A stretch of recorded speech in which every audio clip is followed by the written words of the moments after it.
Harold Black had this strange or even crazy idea of changing the amplifier configuration in the following way. You take the output of the amplifier and through an attenuator get a reduced portion of it, and then put that in series with the input to the amplifier in a particular way. What will happen? What he did was subsequently known as negative feedback, and we'll see the reason for the use of the term negative. But keep it in mind that negative feedback may not always turn out to be actually negative, even in the case of an amplifier. So just putting a minus sign does not give you negative feedback. Well then, with this idea of Black of putting a portion of the output in series with the input, what of course immediately happened was that the gain of the amplifier was changed. In fact, the gain of the amplifier was reduced. So what is the whole point then? If by doing this the gain of the amplifier is reduced, then you are hurting your own cause. You are amplifying, and on the other hand you are reducing the gain with the same amplifier. What happened, and it's not immediately clear that this is what is going to happen, is that the amplifier becomes less sensitive to certain variations. In particular, the amplifier becomes less sensitive to variations in its own gain without feedback. Of course, what happens is, the more insensitive the amplifier becomes after the introduction of feedback, the less is its gain going to be. And we'll write down some equations later on to see how this happens. I mentioned that in the telephone system, the problem was that when an amplifier went bad, one option was to change the amplifier, but if that was too expensive, you would change some components. For example, a vacuum tube, which was the typical troublemaker, because of the filament of the vacuum tube, by repeated use or continuous use, would run out. Literally, it would reduce the amount of electron emission from the hot cathode. And two tubes of the same type were not identical. Their parameter mu, which was called the gain parameter or the amplification factor of the vacuum tube, would not be the same. The new tube with which you replace the old tube may have a different mu. As a result, the gain of the amplifier would change. Now, of course, one can think of making some adjustments in the gain of the amplifier, but then that requires actual measurement on the spot. It's certainly much easier to replace a fuse bulb by another than to start making some measurements and find out what's wrong and what not. Now, with Black's invention, he eventually got a patent for it. By introducing this negative feedback in an amplifier, the new gain of the amplifier, that is the amplifier gain from the old input with the new configuration to the new output, although it is less than the original gain, it is less sensitive to variations in the gain itself.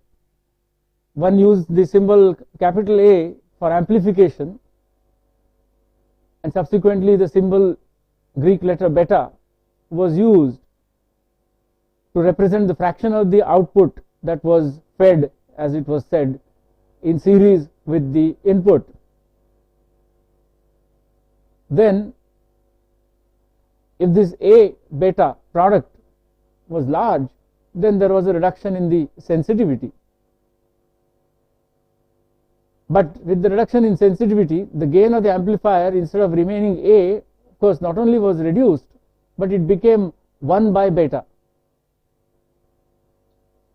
And you can, in fact, the formula for the gain of the amplifier with feedback is A divided by 1 plus A beta, So you can calculate for yourself, if A is 1000 and beta is 0.1, what will be the new gain, and if A changes from 1000 to 500, what will be the change in the gain. Originally the gain changes from 1000 to 500 by a factor of 2, there is a reduction by a factor of 2, but with feedback, with A equal to 1000, beta equal to 0.1, A equal to 500, beta equal to 0.1, you will find that the change in the gain is not 50%, but is less. So the amplifier has become less sensitive to what I have called earlier as parameter variations. And what applies to mu can also apply to parameters or aspects of the system like power supply voltage. The battery may be running down slightly and things like that. Now this was referred to as stabilizing the amplifier. What it meant was you stabilized the gain of the amplifier. You made it stable under changes of parameter values. You made it less sensitive. A better expression perhaps would have been desensitizing the amplifier. Because this use of the word stability is different, or stabilizing is different from the word, from the use that we will see later on when we will talk about system stability, margin of stability, and so on and so forth. So desensitizing of the amplifier is what was done. And of course this is based on an important assumption. I said that if A and beta are appropriately chosen, the parameter, the gain of the amplifier is stabilized and it becomes very close to the value 1 divided by beta. However, this is based on the assumption that the attenuation factor beta will remain constant. Now that was the case because an attenuation can be simply obtained by a potentiometer or by a resistance network, simple resistance divider network, and this, unlike the vacuum tube, is not going to change so much. Of course we saw earlier that resistor values do change with temperature,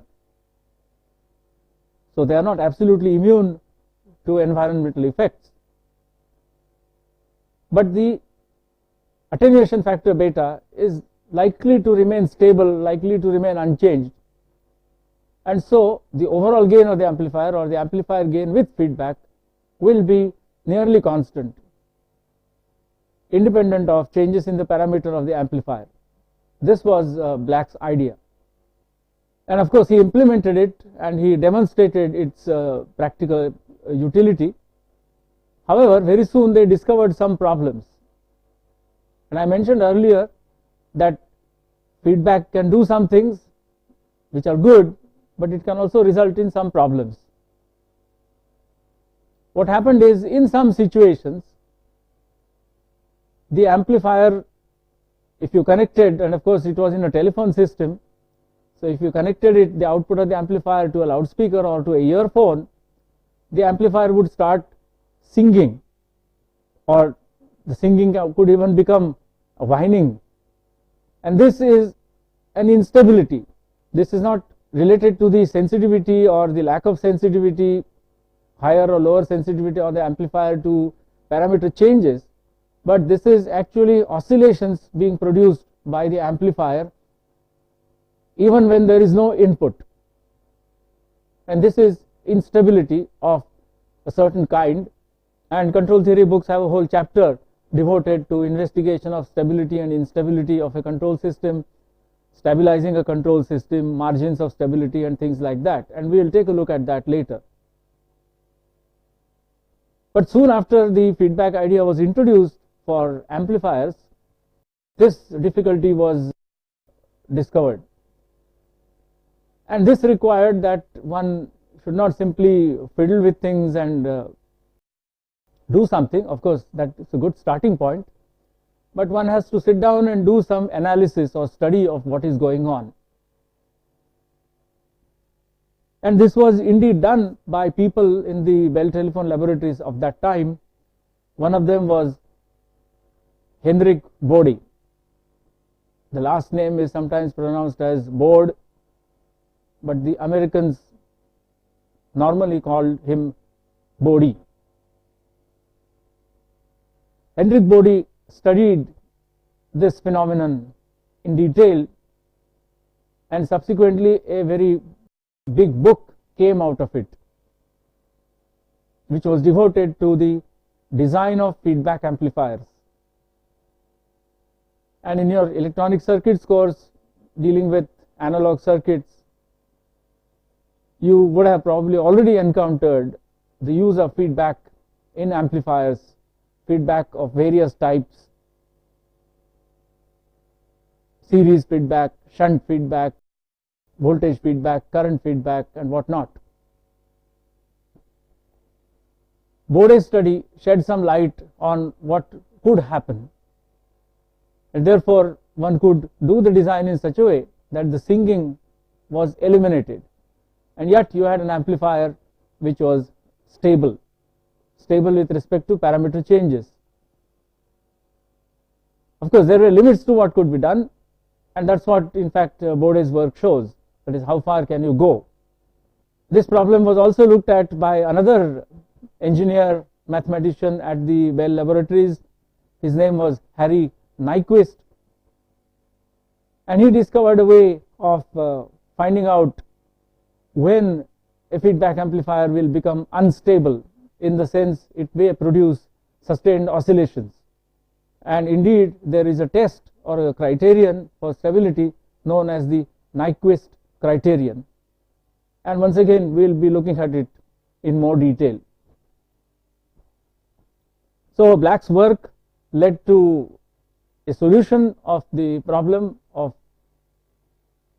effect of parameter changes, but also led to the possibility of oscillations, and therefore further investigations by Bode, Nyquist, and others. So in fact, when the oscillations are produced, one will say that the feedback which was intended to be negative has now become positive, and as a result, in fact, one found out a way of generating oscillations by using feedback. And once again, in your electronic circuits course, you have probably been exposed to some of these oscillators. Oscillators with gain.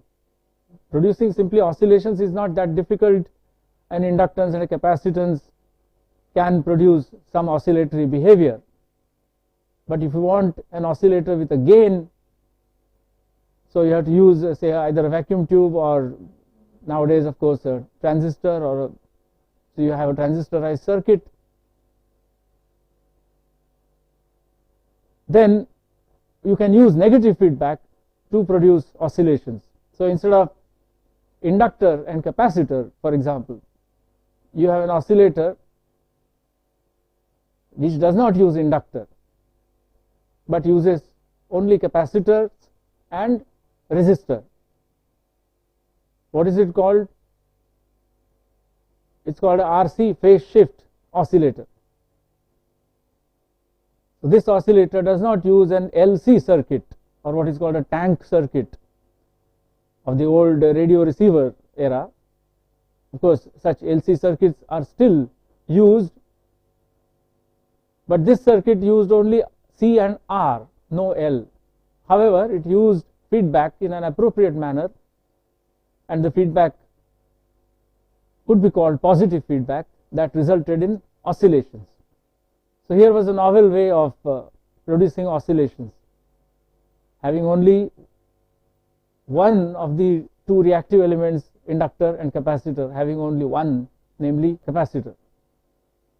Of course, if you can have a RC phase shift oscillator, one could think of an oscillator which has only inductor and resistor, and that is possible.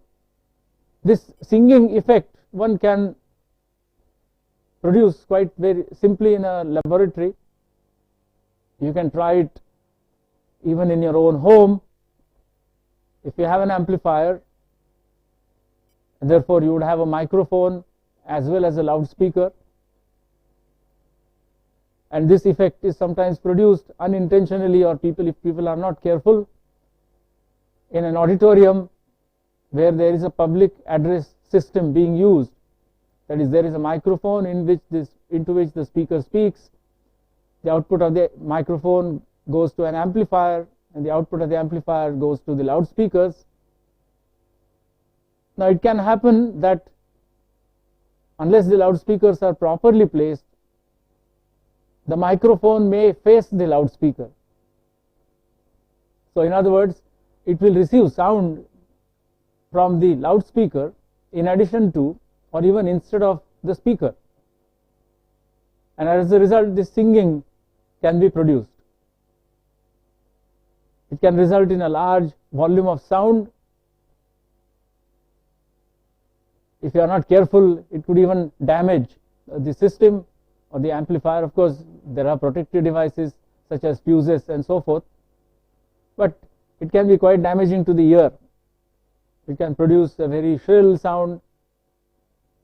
Perhaps some of you can think about what determines the frequency of the sound that is produced when you have this effect using a microphone and a loudspeaker and an amplifier in between. There was a side effect of this development. As I told you, this development started around the late 1920s and the analysis continued in the 30s and 40s. Amplifiers, electronic equipment was becoming very important as the war was approaching and during the war. So that's the reason why so much time was spent. Of course, communications, even non-military communications, were important. So the telephone network was still important to the Bell Labs. So the techniques that were used to study feedback in amplifiers were becoming familiar to a lot of people. Now basically an amplifier for a telephone network takes speech signals as inputs. It's somebody's voice or some music which is going to be transmitted across a distance. Now the speech or music has certain special characteristics. We'll start using the word signal. You're already probably familiar and have used that word before. So one can talk about the speech or the music or the corresponding electrical output of the transducer microphone. So in that sense, the electrical signal that results from speech or from music. This is of a special kind. For example, if you play a single note on a musical instrument, then the signal that is produced is almost sinusoidal. It's almost a sine wave of a particular frequency corresponding to or called the pitch of the sound. And some instruments or many instruments produce a signal or an output which does not consist of a pure note, as it is called, or a pure tone, but it consists of a number of different frequencies together. As you know, they are called the fundamental frequency and its harmonics. And of course, when you speak or when you play music, you don't only play pure tones. In fact, no instrument or hardly any instrument will produce a pure tone. So the speech signal or the music signal is more complicated than that, but it can be analyzed in terms of Fourier series. Now of course you have heard about Fourier series in your mathematics courses earlier. So the method of analysis looks at the signal, they say the speech signal or the music or the sound signal in general, and tries to analyze it in terms of Fourier series. And of course Fourier series is not enough because the signal is not periodic. As I talk, the output that I produce, if you watch it on the oscilloscope, you won't see that it is periodic. So an extension of it, which in fact Fourier himself had suggested for a different reason, namely the Fourier integral, is used in the analysis. Now associated with Fourier series or with the Fourier integral is this idea of a sinusoidal function, and a sinusoidal function has a frequency. Of course, if it manifests physically as light, then you would talk about wavelength also. Or even in the case of sound, one can talk about wavelength. But since you are looking at it as an electrical signal, one talks about it in terms of its frequency or period. So this method of analysis, or the methods of analysis that made use of Fourier series, Fourier integral, fundamental and harmonics, decomposition of a signal into its components, became known as frequency domain analysis. The study of feedback amplifiers in the Bell system laboratories and elsewhere, because one was dealing with amplifiers which were handling signals of this particular kind, led to the development of frequency domain methods of analysis. Now, the same set of people, or people who were working in the another division of the same laboratory, or anyway who listened to each other, or who received some of their education from amplifier people, tried to apply or did apply these ideas to control system analysis. Now, just as Black's use of feedback in an amplifier was really strange, or it was an idea which did not occur to anybody before him, similarly the use of frequency domain methods for control system analysis is also strange, or at least I think that it is strange. Why? I'll take the example of room air conditioning. Now, what's the problem there? As we said, that if the environmental conditions remain constant, if the people in the room sit there, so the amount of heat produced is such that it's taken away and taken care of by the cool air. You can arrange the airflow and the air temperature appropriately. In that case, the temperature in the room will remain constant. You don't even need feedback. But you need feedback because this is not what is going to happen. Outside temperature is going to change. People will go in, go out, come in. There could be some lights being turned on, turned off.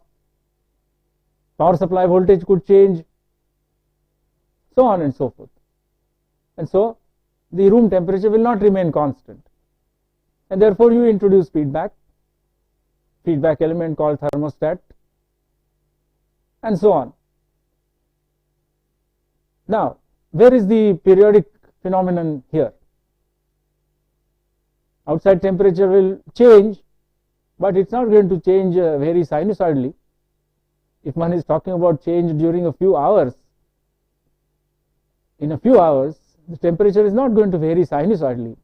Even over the day and night cycle, the temperature variation is not sinusoidal.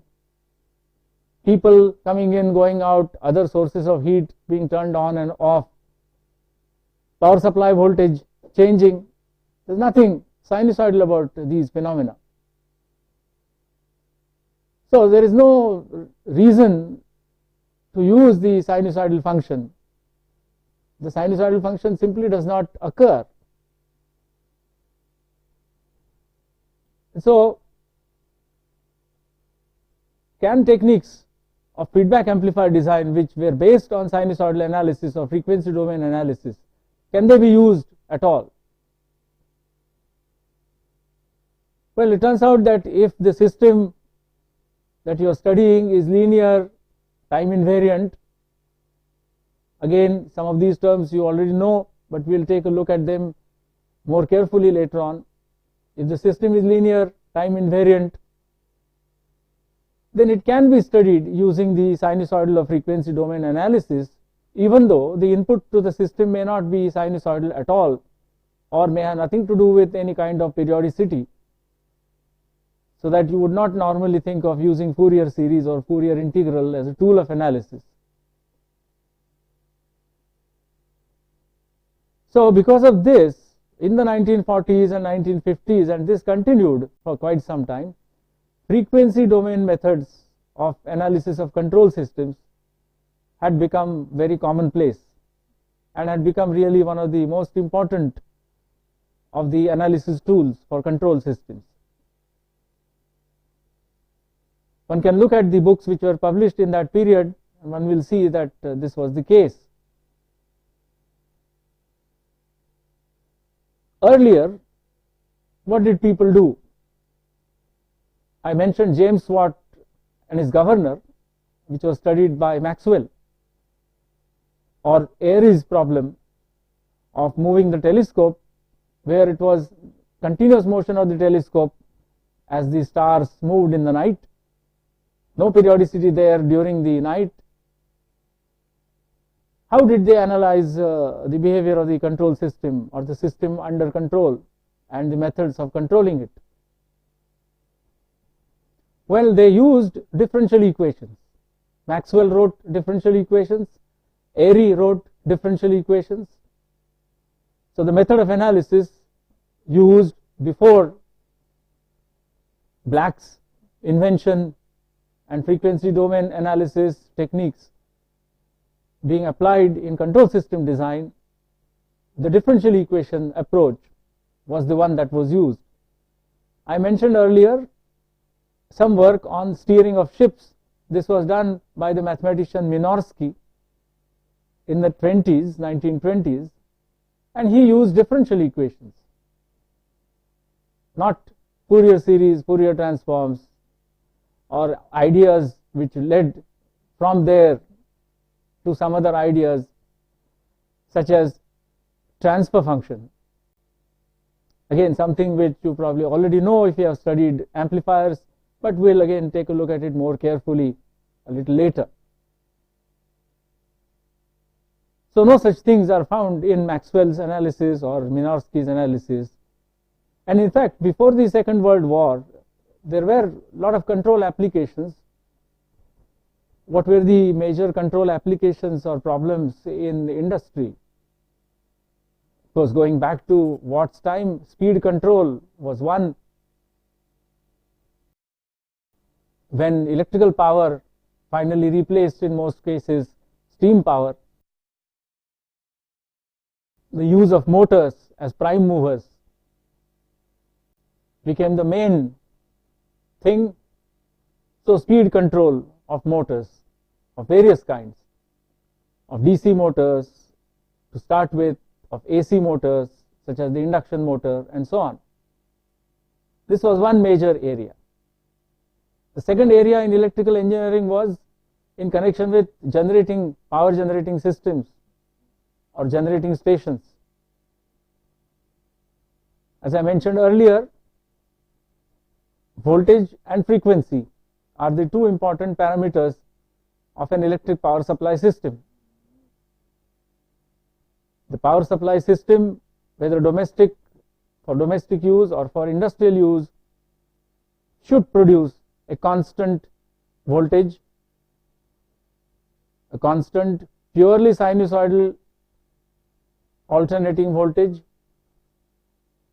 of a particular RMS, root mean square value, and of a particular frequency.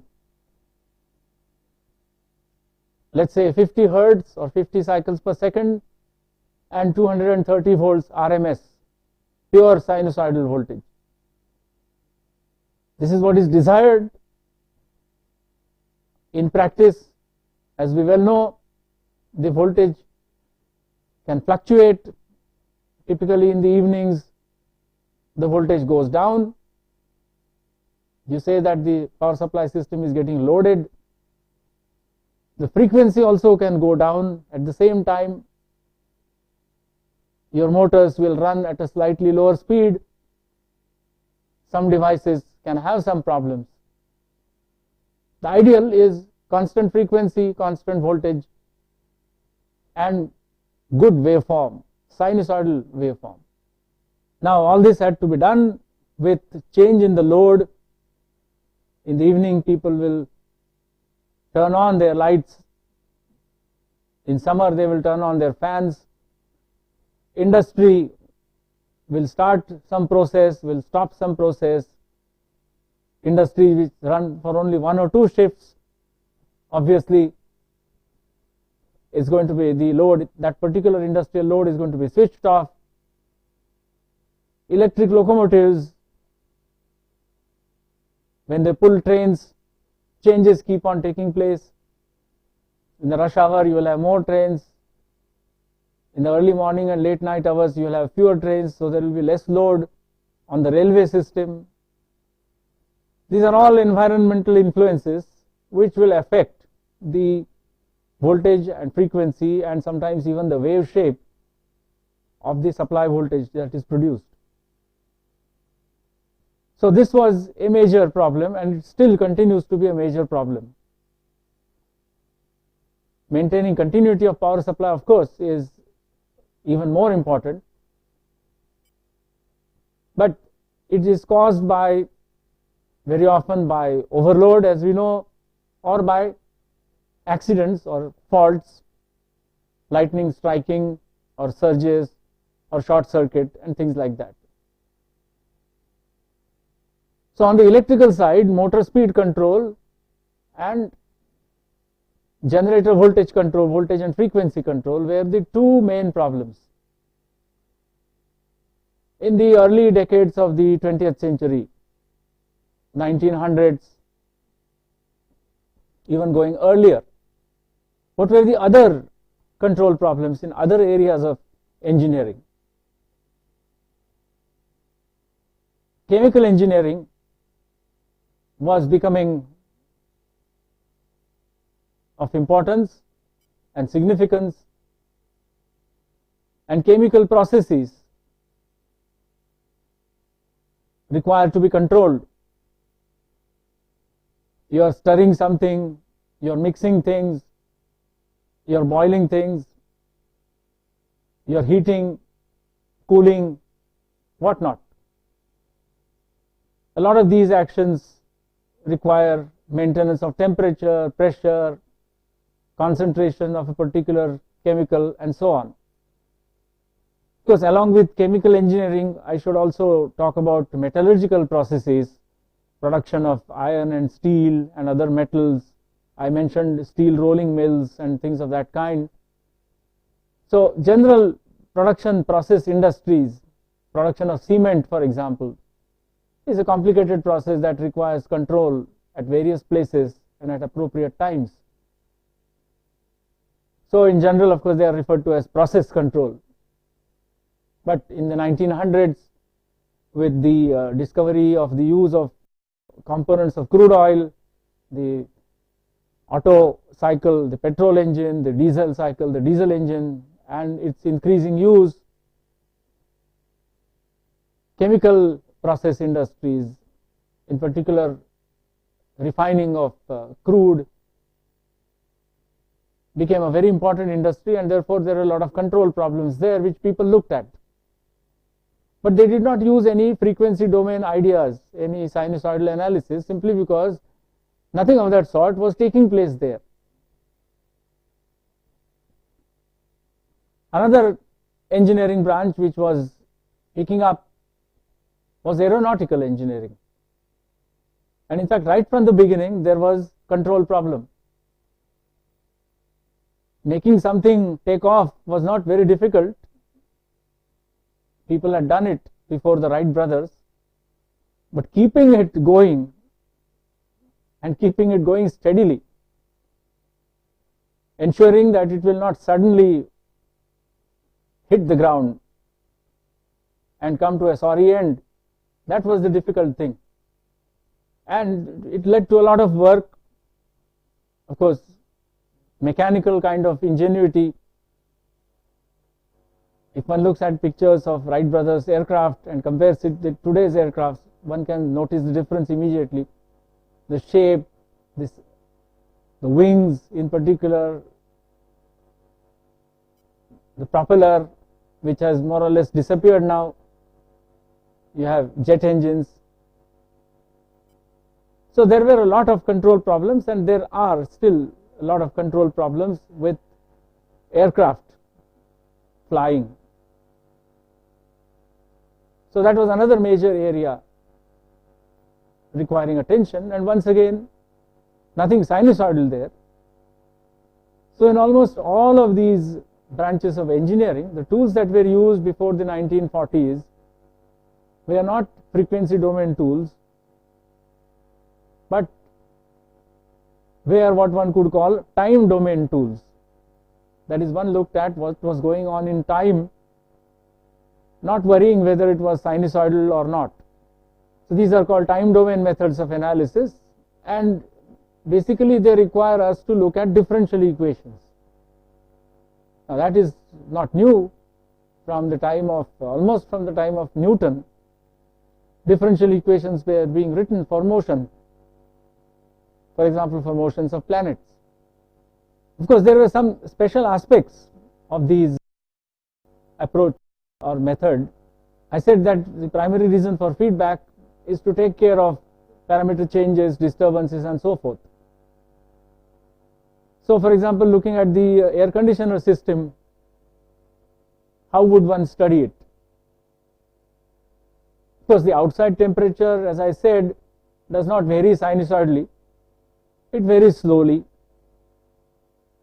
Say from early morning to noon and late afternoon, the temperature may keep rising fairly slowly. But for the purposes of analysis, one could think of a sudden change, or what is called a step change. One talks about the step function. So what happens if the ambient temperature is changed suddenly, that is, all of a sudden you introduce into the room a large amount of heat? How will the thermostat react to it? How long will it take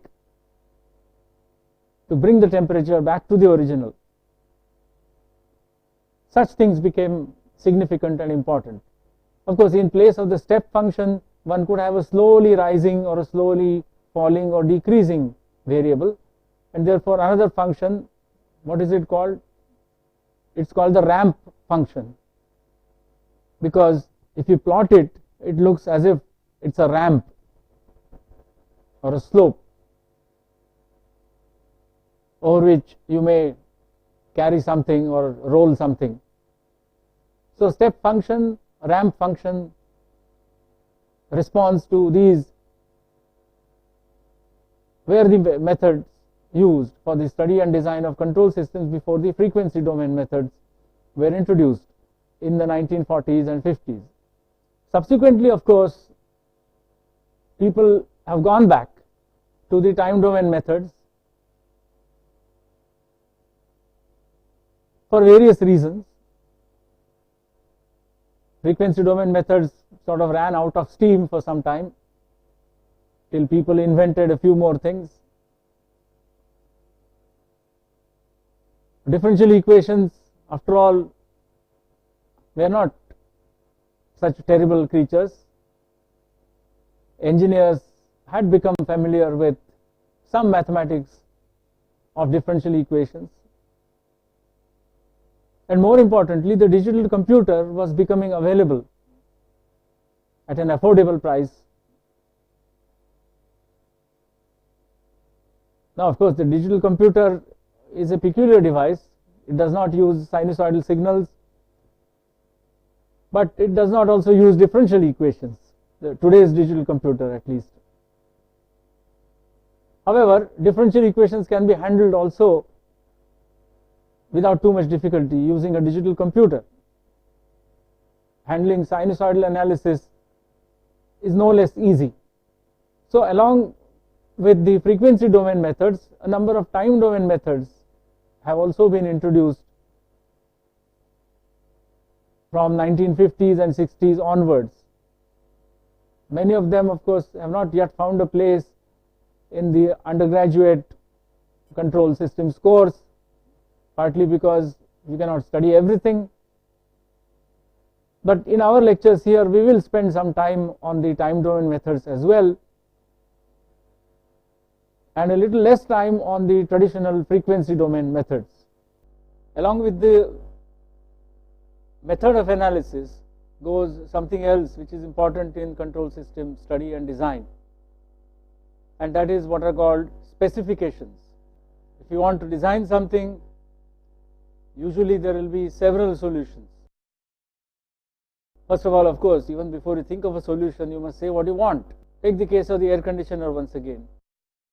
You may specify that the temperature in the room should lie between, as in our example, 26.9 degrees Celsius and 27.1 degrees Celsius. That is 27 degrees Celsius plus minus 0.1 degrees Celsius. Even if the outside temperature goes up by 10 degrees, or a source of heat of a certain size or capacity is turned on in the room, and so on and so forth. So this is my specification, or spec as it is called. Now design for me a control system. Here is the room, here is the air conditioner. Go ahead and design a control system. And if there are two designs or more than two designs which meet the same specifications, then, as is the case in India and in many other places also, one chooses the system that is least expensive. Of course, sometimes after you buy the least expensive system, you incur a lot of expense on it, or there are hidden expenses. And in today's world, of course, there are all kinds of influences at work. But there must be specifications. Anytime anybody buys something using somebody else's money, there will be some specifications. Then you will get quotations, and then you will select. Same thing here. There is a system to be controlled. You put down specifications. You put down what you want the control system to do. That is the system which will be used to control the given system. What is it that is expected of it? The specifications, the design specifications. Now they are, of course, dependent on the particular control application, that is the particular system that is being controlled, and so the specifications go with the system, but they can also go with the method of analysis that is used to study and design the control system. For a speed control system, let's say a speed for a milling machine or a rolling mill or whatever, you will say that the speed should not vary more than plus minus such and such percent. Even though something else may vary, the load may vary from no load to full load. All the machines in the workshop are operating lathes, milling machines, drilling machines, what have you, full load on and no load or very little load. I have a main motor which drives a shaft from which I take power to the various other machines. This was the old style. Today, of course, that's no longer the case. Every machine may have its own independent motor. And so you may say from no load to full load, speed should not vary by more than such and such percent. So this is an appropriate design specification for the application, where it is required that the speed should remain constant, but it will not remain constant. You have to allow some variation. You might specify the percentage variation. It is sometimes called percentage regulation. That is the term that was used in connection with power supply voltage, and one talked about voltage regulation. Plus minus 1% regulation meant that the voltage could vary within plus minus 1%, but not more than that. So if you had a regulator type system, then the specification, one of the specifications would be this percentage regulation. Or you can also think of it as accuracy of some kind. The speed should be such and such. It is going to deviate from it slightly. So how much inaccuracy can you tolerate?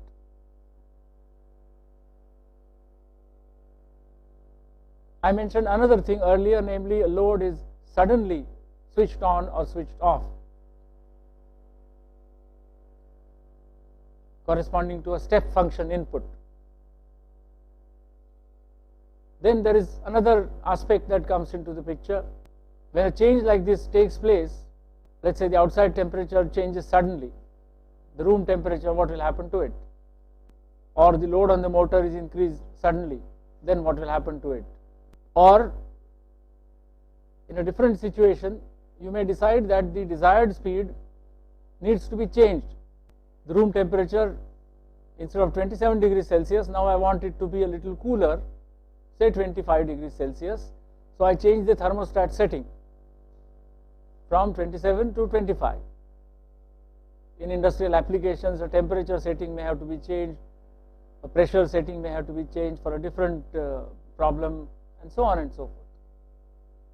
In the case of an aircraft, you have to change the altitude or the height at which the aircraft is flying. So with a sudden change in input, reference input, you would like the output to also change as quickly as possible. Once again, you may want things to happen, but they will not just happen. So you have to allow some flexibility. So natural specification is that there will be a time delay or a time lag.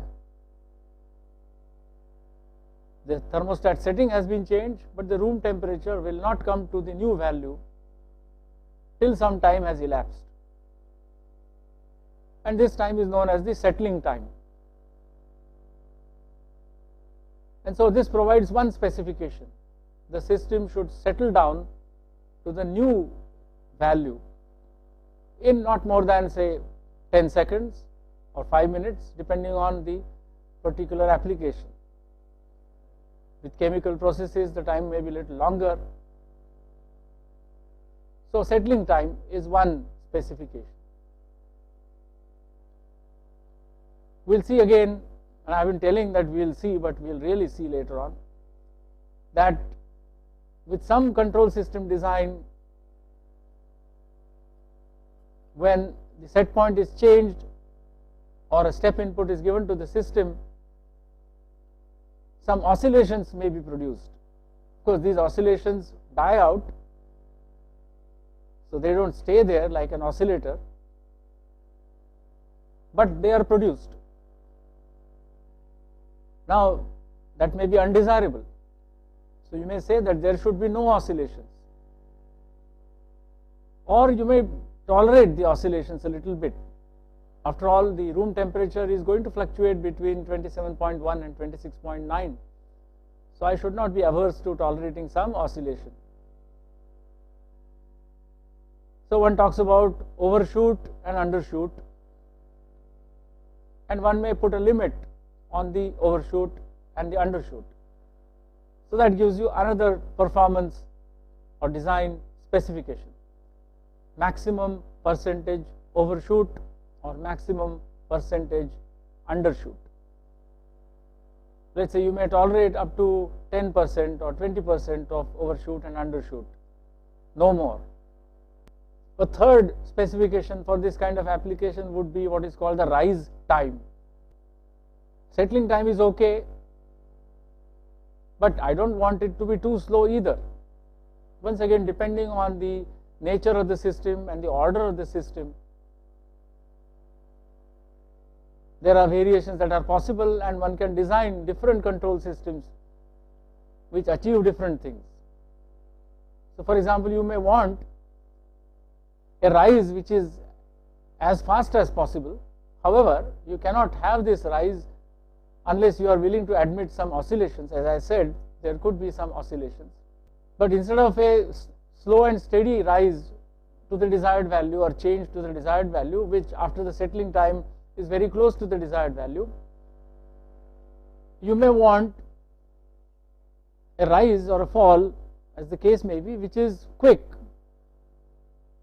but the system does not quite settle at that time.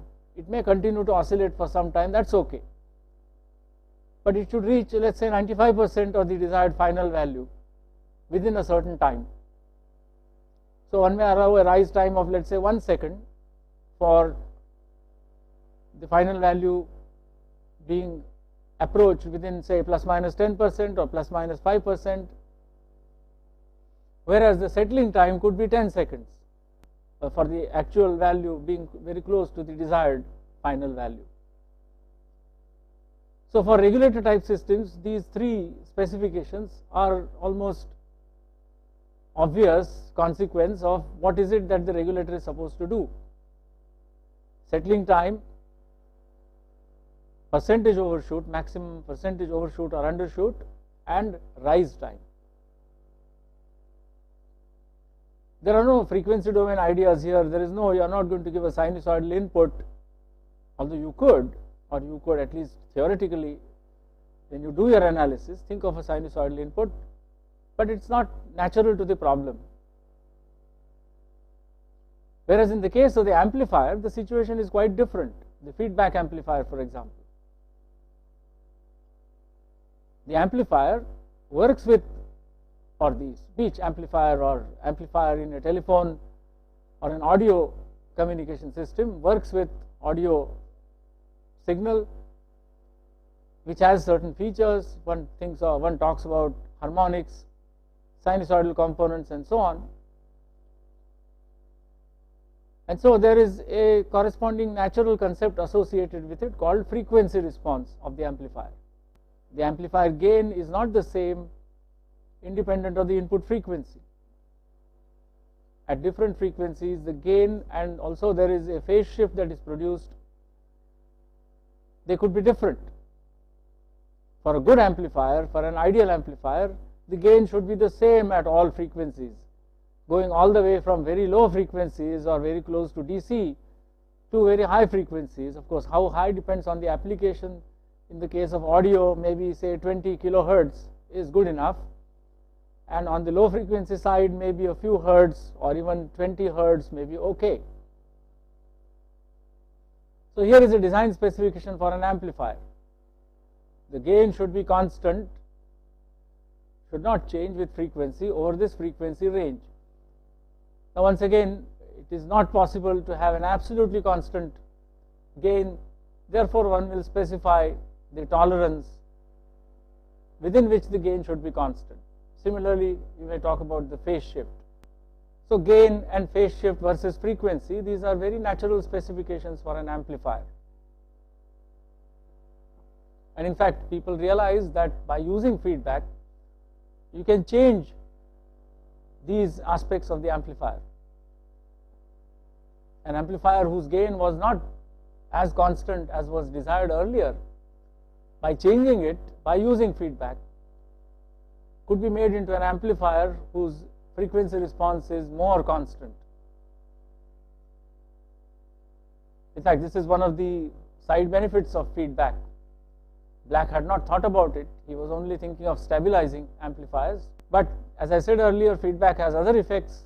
So it has effects on the frequency response of the amplifier. And once again, by careful design, you can have a improvement in the frequency response of the amplifier.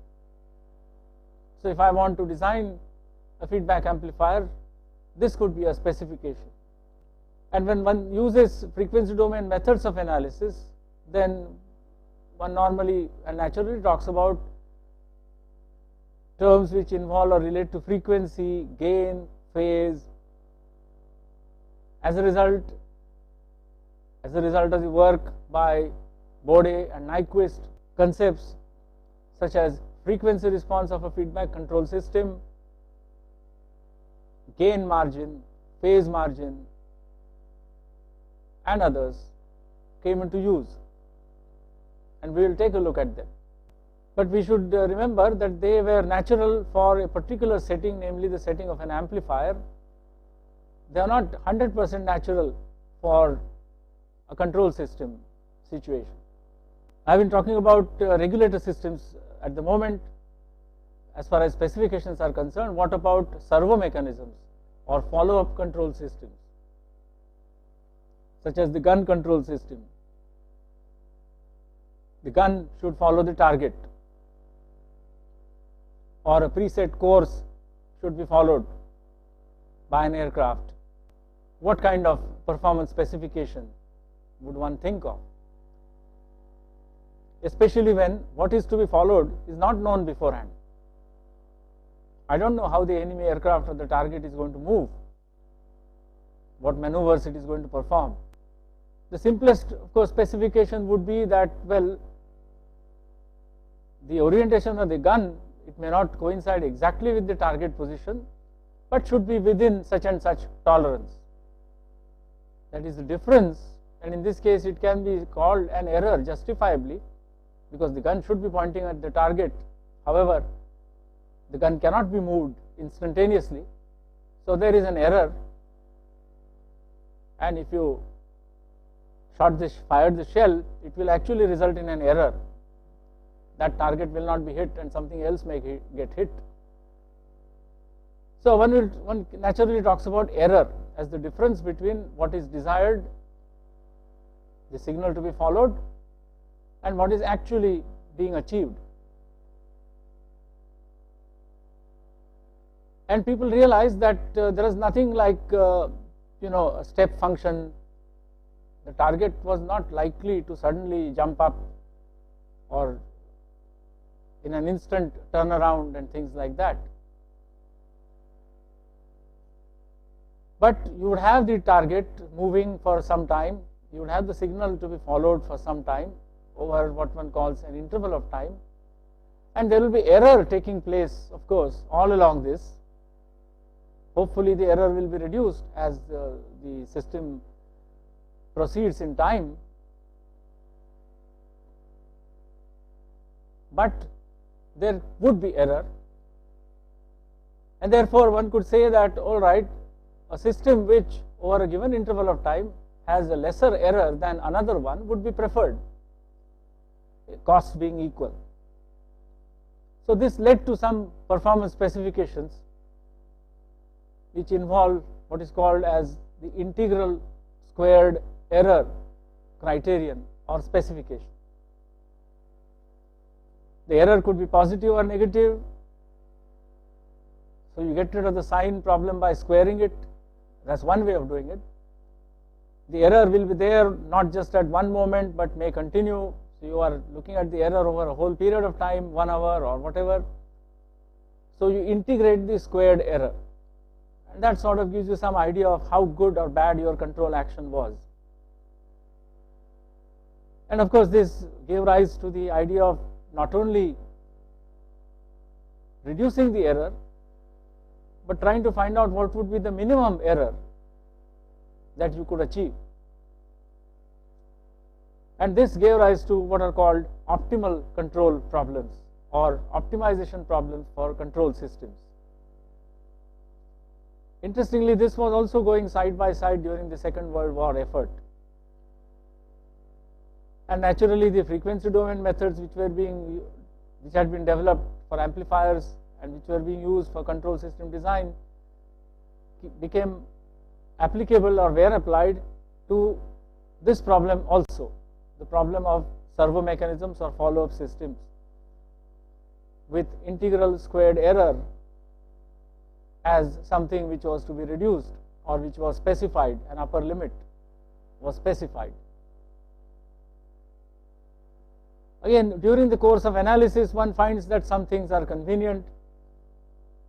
So the concept of what is called steady state error also was introduced. The outside temperature changes suddenly but remains then constant at a new value. Is the air conditioner able to cope up with the increase in the outside temperature and bring back the temperature to the old value maybe after a settling time? Or is there going to be a steady error? That is, as time passes, you don't quite reach the desired value, not within the original tolerance zone. So in that sense, there could be steady state error which persists even after a long time, and not what is called transient error. While changes are taking place, there could be, of course, deviations, unsatisfactory operation, but all that may be transient. If it disappears after some time, then it's transient, but it may not be transient, it may persist. We'll see that for some systems and for some type of control, this can happen. There can be a steady state error. But as I told you earlier, the word error has to be used carefully, and many textbooks do not deal with this carefully, and I will point out to you what are some of the errors in their treatment of this topic of error in a control system. We have taken a look at two kinds of control systems, the regulator type system, and the second one, the servo mechanism follow-up or tracking system, or which could also be called a system which involves essentially something like steering. And indeed, Norbert Wiener, one of the key persons during the Second World War effort in the USA, introduced a term or a name for a subject which uses the Greek word corresponding to the idea of steering. It is called cybernetics. There is a Greek root in this, cybernetes, or strictly it is not cyber but kybernetes, which is the Greek word for a person who steers a boat or a ship, what's called the helmsman or the steersman. And so the science of steering or the study of steering was called cybernetics. So if you want a fancy name for control systems, then you can use the word cybernetics. And today, of course, the word is being used in some different context altogether. One talks about cyberspace without really knowing what that word cyber meant originally. Simply because you have computers and communication systems and wireless and this, that and the other, they have started using the word cyber. But its original meaning was quite different. It dealt with this problem of steering. There is another class of control systems or another class of control situations which we will look at now.